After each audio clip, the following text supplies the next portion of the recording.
هنيئا لإبراهيم لاح هلاله هلال بدا للناظرين جماله هلال ربيع فيه جاء محمد فتم لنا البشرى وعم نواله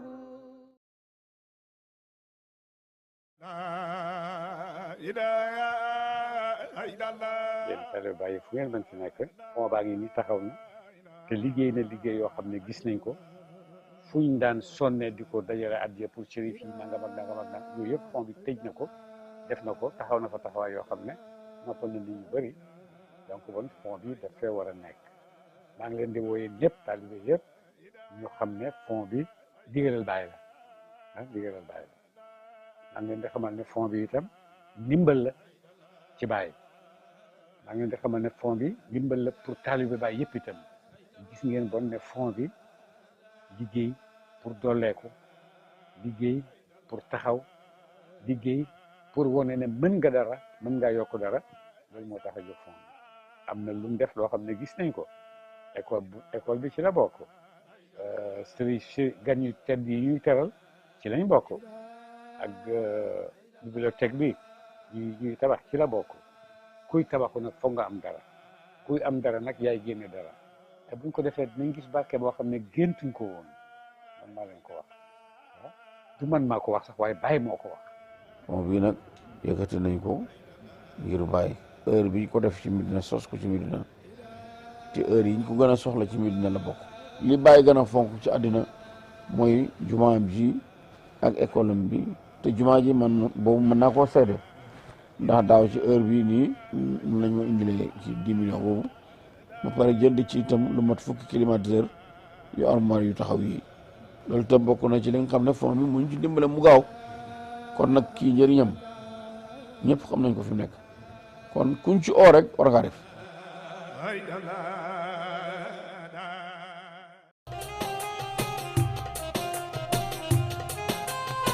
taalibe Cheikh foo ko fekk daa war a yore kurus sa loxo ba ndax daa bokk ca mandarga ba ñu leen di xàmmee yow mi bëgg ay kurus yu rafet taaru lool ba noppi garante kaay ma wax la place boo xam ne ci Sénégal soo fa demee lépp loo soxla ci xeetu kurus am nañu ko waaw Cissé et Frères 15 Rajab business ñooy place bi leen di jaay ay kurus original kurus yu bàyyi ko Maroc Dubaï Égypte Cissé et Frères 15 Rajab business ñu ngi ci Parcelles Assainies unité 21 waaye ci jamonoy gàmmu gi nag ñu ngi ci biir Medina Baye ci bërëb yi mu lay waxal grande mosquée bu Medina Baye daara Serigne Daaru Omar Lo wala kër professeur Oustaz Moussa Diouf Tivaouane itam suñu ay ndaw ñu ngi fa Cissé et Frères 15 Rajab business dañuy def livraison partout ci Sénégal maanaam fépp foo mënti nekk ci Sénégal soo jëndee mën nañu la ko yónnee ba mu yegg ci yow Cissé et Frères 15 Rajab business jokkale na ñoom ci numéro téléphone yi 77 387 93 05 wala 70 791 91 40 Cissé et Frères 15 Rajab business mi ci kurus yu baax yi moo leen di ñaanal gàmmu jàmm.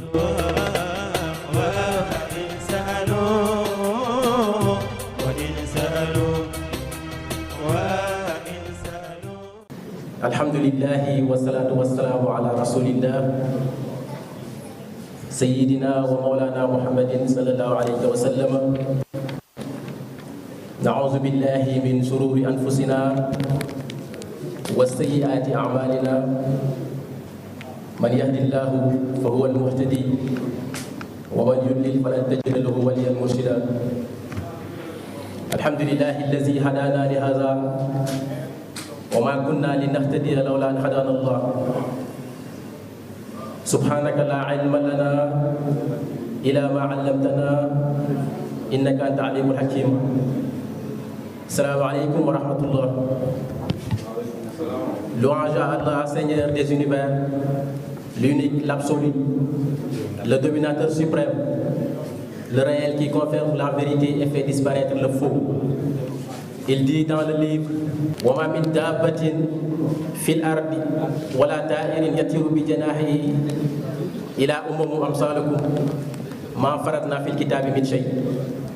Nulle bête marchant sur terre, nul oiseau volant de ses ailes qui ne soit comme vous en communauté. Nous n'avons rien omis d'écrire dans le livre.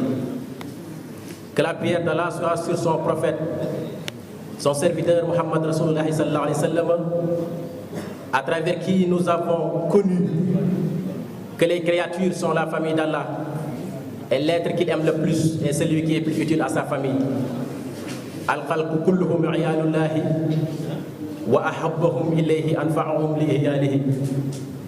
Que l'agrément d'Allah soit sur notre maître Cheikh Ahmad Tidjani radiyallahu anhu, ainsi que son vicaire, le dépositaire de son secret, le détenteur de la faïda, Abil Isaaqa Mawlaya Mawlana Cheikh Ibrahim Niass, qui disait wal ummatu qasdi fihim an usuqahum ila hadrati barri rahimi ilahina wa ta'lamu hal fil khalqi a'na alayhim madad dahri minni wal ba'idu kama dana. C'est dire que Cheikh Ibrahim veut nous montrer ici en disant: connaissez-vous quelqu'un de plus utile, de plus bénéfique aux créatures que moi, Cheikh Ibrahim? Parce que le proche en famille et le lointain inconnu me sont égales. Cet amour absolu envers toutes les créatures d'Allah, y compris les hommes, les animaux, les végétaux et même les minéraux, nous plonge dans l'idéologie la plus profonde de l'écologie.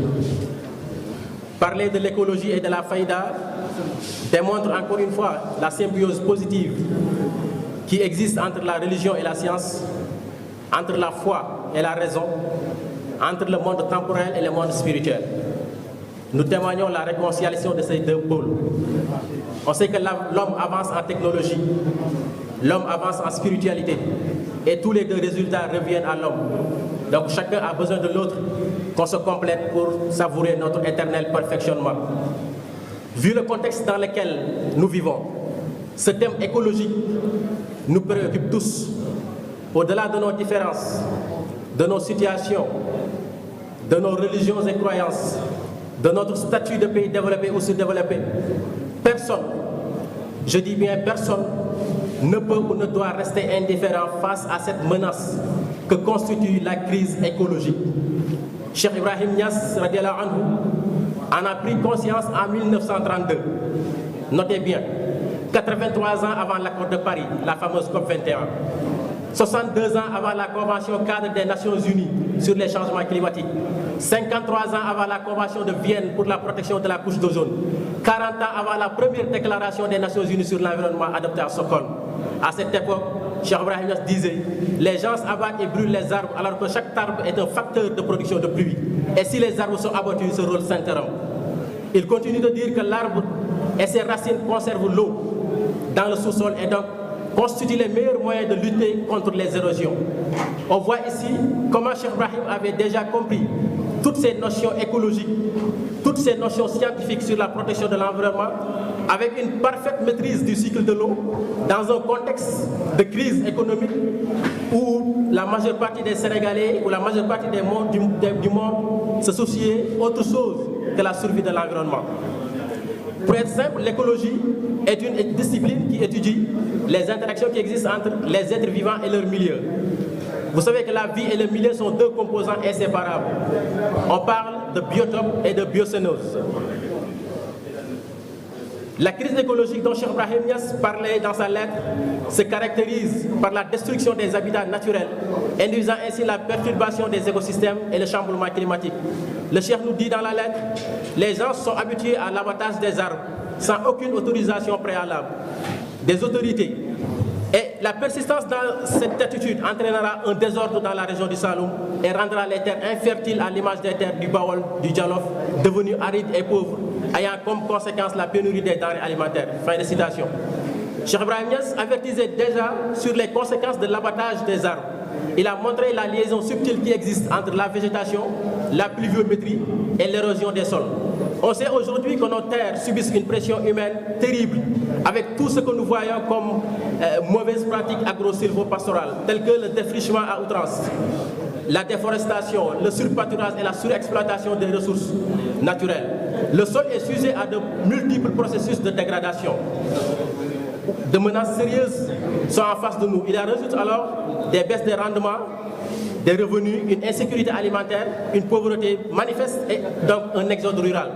Cheikh Ibrahim interpella à cette époque-là les autorités locales.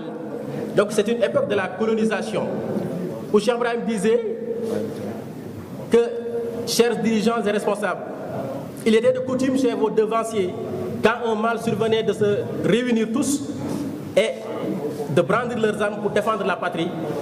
À leur instar, défendez vos terres. Fin de citation. Cheikh Ibrahim a appelé aux autorités de défendre les terres.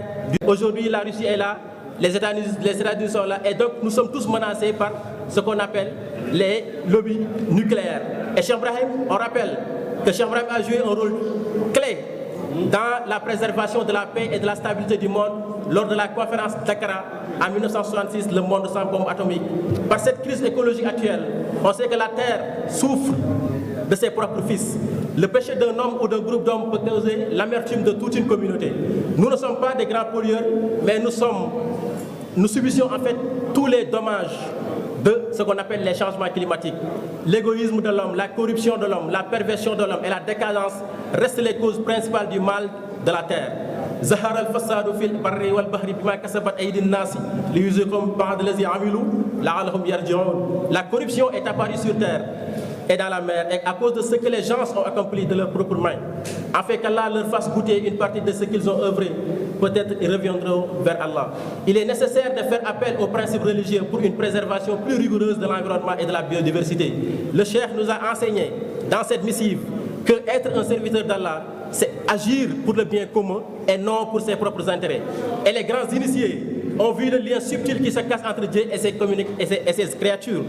Comme des supports de communication, Dieu nous parle à travers le vent qui souffle, à travers les nuages qui se dispersent et se regroupent, à travers les pluies qui apportent la vie, à travers les arbres qui se penchent, à travers les insectes qui bourdonnent, à travers les oiseaux qui chantent. C'est à nous à être de conscience, d'apprécier ce message subtil, d'apprécier cette beauté de la nature, d'apprécier cet équilibre qui donne sens à notre existence. Et donc le Coran nous dit à ce propos, inna fi khalqi samawati wal ard waqtilafi al-layli wa nahari la ayatin li uli albabi alladhina yuzkuruna Allaha qiyaman wa qu'udan wa ala junubihim wa yatafakkaruna fi khalqi samawati wal ardi rabbana ma khalaqta hadha batilan subhanaka faqina azaban nar. En vérité, dans la création des cieux et de la terre, et dans l'alternance du jour et de la nuit, il y a certes des signes pour les doués d'intelligence qui, debout, assis, couchés sur leur côté, invoquent Allah et méditent sur la création des cieux et de la terre. Notre Seigneur, tu n'as pas créé cela en vain. Gloire à toi, garde-nous du châtiment du feu. Abu Huraira a rapporté que l'envoyé d'Allah sallallahu alayhi wa sallam a dit: n'entrera pas au paradis celui qui n'épargne pas ses méfaits à son voisin. Certes, les voisins les plus proches sont les hommes, mais si on pousse la réflexion, on verra que tout autour de nous se trouve dans ce voisinage. Abdullah a rapporté que l'envoyé d'Allah sallallahu alayhi wa sallam a dit qu'une femme a été châtiée et entrée en enfer à cause d'une chatte qu'elle avait maltraitée. Donc dans la lettre, Cheikh Ibrahim Allah jusqu'à donner des recommandations et orienter des stratégies de reboisement. Il dit: je demande fortement à l'État d'inciter à la plantation d'arbres, entre autres le nété, le hir, le soto, le dakar et le santang et le tir. Fin de citation. Les botanistes pourront nous dire plus sur l'importance de ces arbres particuliers. D'autres occasions peut-être nous permettront de les exploiter. Mais ce qu'on peut dire, ce qu'on peut retenir, c'est que le Cheikh a donné d'avance quelques solutions. Aujourd'hui, la science a trouvé que l'amélioration de la fertilité des sols, la diminution de l'érosion, la régénération de la biodiversité, l'abondance des pluies se feront nécessairement avec le tour de l'arbre. Donc le reboisement est une pratique islamique connue. Jabir a rapporté que le prophète sallallahu alayhi wa sallam a dit qu'un musulman ne plante un arbre ou sème un terrain et qu'un homme, une bête ou une autre créature ne vienne à manger sans que cela ne lui sera compté comme une aumône. Abu Huraira a rapporté que l'envoyé d'Allah sallallahu alayhi wa sallam a dit que lorsque l'homme meurt, ses œuvres cessent à l'exception de 3 choses: une aumône courante, une séance profitable et un enfant qui invoque Dieu en sa faveur. Et parmi les aumônes courantes, rien n'est plus valable qu'un arbre planté qui sert encore aux humains. Nous terminons par saluer l'initiative du Khalif général Cheikh Mohamed Mahi Niasse, qu'elle le garde longtemps parmi nous, sur les récents projets de reboisement et de valorisation des terres cultivables. Et donc c'est un bon début de ce que nous appelons écologie et faïda. Pour tënk ci wolof, écologie et faïda dañoo bëggoon ñëw rek wan ne adduna bi yàlla mën naa may nit lu nekk. ñu wax ne Baye Niass bi mu bind lettre bii nii mu ko bind en 1932 bi mu bind lettre di wax ne dañoo war a aar alam bi, dañoo war a aar suuf si, dañoo war a aar gàncax gi. booba luñ tuddee li njëkk ci li mbootaayu àdduna bi jiitu ne ñoom dañ koy taxawee pour aar alam bi booba 83 ans la. maanaam moom bi muy wax lii ak bay gars yi di ba adduna bi di yeewu naan dañoo war a aar gàncax gi 83 ans la durée si li njëkk a teg tey li ñu tuddee COP 21 xam ne moom moo gën a siiw ñëpp xam nañ ko li ñu tuddee COP 21 ci France l'accord de Paris loolu bi gars yi jógee ne adduna bi day tukki kat bu fekkee ne nii la dara demee donc buñ jógul suñu bopp defaraat gàncax gi defaraat suuf si tabaxaat li nga xam ne moom mooy environnement nature bi nga xam ne moom la ñu yàlla dénk adduna bi ci tukki la jëm parce que adduna bi yëpp la concerné lii bay baña si taxaw di ko wax 1932 la boobu Sénégal wala bokk li wër adduna ñu bëri yëguñu woon ne sax ne environnement bi foofu la jëm donc loolu lañ bëgg indi pour wan ne ce qu'on appelle l'universalité du message de Cheikh Ibrahim ou de la mission de Cheikh Ibrahim est très claire Bañes matam gi dafa mat a mat ci côté bu ne mat na ci diine bañ gis ko mais mat na ci jamono bañ teg ci bët te yaakaar nañ ne lii mooy modèle le modèle de la prophétie le modèle du prophète Muhammad sallallahu alayhi wasallam nga xam ne yàlla da koo yónni mu nekk doomu aadama bu mat ci mbindeef yi ci zahir waaye nekk doomu aadama bu mat ci mbindeef ci baatin donc loolu lañ ñëwoon pour wan ko nit ñi wane ne Bañes xam na ne environnement bi dañ koy sàmm xam na fi environnement bi jëm joxe na ay tegtal joxe na ay solution yi nga xam ne mooy tax gàncax gi dund mooy tax suuf si dund mooy tax mbay mi baax moo tax ñu am moo tax ñu génn ci ndóol te loolu yëpp bu ñu ci toppee dinañ xam ne wax dëgg yàlla solution bi Mawlana Cheikh Ibrahim Niass comme ni koy sëñ Aziz waxee asalaamaaleykum wa rahmatullah